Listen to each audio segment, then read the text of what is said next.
ആദ്യം ഇതിന്റെ പേര് ഋതു എന്നായിരുന്നില്ല. അപ്പോൾ ഒരു പ്രൈവറ്റ് ലിമിറ്റഡ് ആക്കാമെന്ന് തീരുമാനിച്ചു. പ്രൈവറ്റ് ലിമിറ്റഡ് കമ്പനിക്ക് ഒരു പേര് വേണമല്ലോ. അനഘ വെളിച്ചെണ്ണ വേണം. ആദ്യം ബ്രാൻഡ് മാത്രം രജിസ്റ്റർ ചെയ്ത് MSME രജിസ്ട്രേഷൻ ആയിരുന്നു. ഈ ഋതു ഹെയർ ആൻഡ് സ്കിൻ എന്ന പ്രൊഡക്റ്റ് ഇവിടെ വരെ എത്തി നിൽക്കുമ്പോൾ എനിക്ക് അത്യാവശ്യം സക്സസ്ഫുൾ പ്രൊഡക്റ്റ് തന്നെയാണ്. ഈ ഒരു 3-4 വർഷം കൊണ്ട് ഒരുപാട് സെയിൽസും ഒരുപാട് നല്ല കസ്റ്റമർ ബേസും ഇതിനോടൊക്കെ ഉണ്ടാക്കിയിട്ടുണ്ട്. അപ്പോൾ ഈ ഋതു എന്ന് പറയുന്ന പേര് എനിക്ക് വളരെ ഇൻട്രസ്റ്റിംഗ് ആയിട്ട് തോന്നി. എനിക്ക് വളരെ ഇഷ്ടപ്പെട്ട ഒരു പേരായിട്ടുണ്ട്. എനിക്ക് ഋതു നിങ്ങൾക്ക് നല്ല സുഖമായിട്ട് തോന്നുന്നുണ്ട്. ഈ പേരിലേക്ക് എത്താൻ പ്രത്യേകിച്ച് വല്ല കാരണമുണ്ടോ? മോളുടെ പേരാണ്. മോളുടെ പേരാണ് ഋതു പറഞ്ഞ. നമ്മളിത് പ്ലാൻ ചെയ്ത് തുടങ്ങിയ ഒരു ബിസിനസ് അല്ലല്ലോ. അപ്പോൾ ആദ്യത്തെ ഒരു 2 ബാച്ച് കഴിഞ്ഞപ്പോൾ ആൾക്കാർ ഇതിനൊരു പേര് വേണ്ടേ. അനഘ വെളിച്ചെണ്ണ വേണം എന്ന് പറയുമ്പോൾ അതിലൊരു രസമില്ല. കാച്ചി എണ്ണ വേണം എന്ന് പറയുമ്പോൾ രസമില്ല. അപ്പൊ ഞാനിത് മോൾക്ക് വേണ്ടി ഉണ്ടാക്കിയതാ. ആദ്യം ഇതിന്റെ പേര് ഋതു എന്നായിരുന്നില്ല, അമ്മിണി വെളിച്ചെണ്ണ എന്നായിരുന്നു. ഞാൻ അമ്മിണിന്നാ വിളിക്കുകയാണ്. മോളുടെ നിക്നെയിം അമ്മിണിന്നാണ്. അപ്പൊ എല്ലാവരും അമ്മിണിക്ക് കാച്ചിയ വെളിച്ചെണ്ണ തരാമോ എന്ന് പറഞ്ഞ് ചോദിച്ച് അത് പിന്നെ 2 കുപ്പി അമ്മിണി 3 കുപ്പി അമ്മിണി എന്നായിരുന്നു ആദ്യം പറയാറ്. പിന്നെ എൻ്റെ ഒരു ഫ്രണ്ട്, അദ്ദേഹം ഒരു അഡ്വർടൈസറാണ്.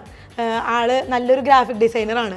ആളൊരു ഗിഫ്റ്റ് പോലെ ഒരു മുടിച്ചുരുളിൻ്റെ ആകൃതിയിൽ ഒരു ഋതു എന്ന് എഴുതി എനിക്ക് അയച്ചു തന്നു.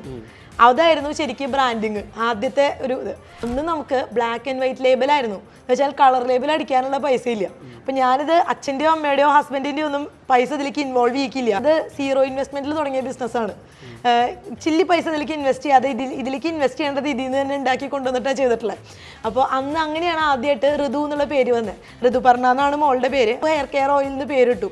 അത് കഴിഞ്ഞ് കുറച്ച് നാൾ കഴിഞ്ഞത് ഒരു എഗ്രിമെൻ്റ് ഒക്കെ വെക്കേണ്ട അവസ്ഥ വന്നപ്പോൾ കമ്പനി വേണം. അപ്പോൾ കമ്പനി ആദ്യം ബ്രാൻഡ് മാത്രം രജിസ്റ്റർ ചെയ്ത് MSME രജിസ്ട്രേഷൻ ആയിരുന്നു. അപ്പോൾ ഒരു പ്രൈവറ്റ് ലിമിറ്റഡ് ആക്കാമെന്ന് തീരുമാനിച്ചു. പ്രൈവറ്റ് ലിമിറ്റഡ് കമ്പനിക്ക് ഒരു പേര് വേണമല്ലോ.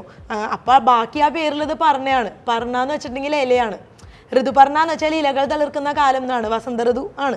അപ്പോൾ പറഞ്ഞെന്ന് വെച്ചാൽ ഇലയാണ്, നമ്മുടെ ഹെർബൽ ബ്രാൻഡാണ്, അത് വളരെ ജസ്റ്റിഫൈഡ് ആണ്. അങ്ങനെ പറഞ്ഞ എസെൻഷ്യൽസ് പ്രൈവറ്റ് ലിമിറ്റഡ് എന്ന് പേരിട്ടു. അപ്പോൾ നമുക്കത് ഇത്ര നാളും ഭയങ്കര ഇങ്ങനെ നമ്മൾ ചിന്തിച്ചല്ലോ, നമ്മളൊന്നും ചിന്തിക്കാതെ ഇട്ടൊരു പേരായിരുന്നു പറഞ്ഞ എസെൻഷ്യൽസും ഋതു ഹെയർ ആൻഡ് സ്കിന്നും. പക്ഷെ ഇപ്പോൾ ഒരു ചെറിയ ചലഞ്ച് ഉണ്ട്. 2ാമത് കുട്ടി ഉണ്ടായി. ഇനി വേറെ ബ്രാൻഡ് തുടങ്ങേണ്ട അവസ്ഥയായി. കുട്ടിക്ക് ബോധം വെക്കണതിന് മുമ്പ് ഒരു ബ്രാൻഡ് രജിസ്റ്റർ ചെയ്തിടണം. അപ്പൊ കുട്ടിയുടെ പേരിൽ നിന്നാണ് ഇതിലേക്ക് എത്തിയത്. വളരെ ഇൻട്രസ്റ്റിംഗ് ആയിട്ടുള്ള സംഭവമാണ്. ഒരു അമ്മയുടെ സ്നേഹം ഇതിൽ കൂടുതൽ കുട്ടിയോട് കാണിക്കാനില്ല.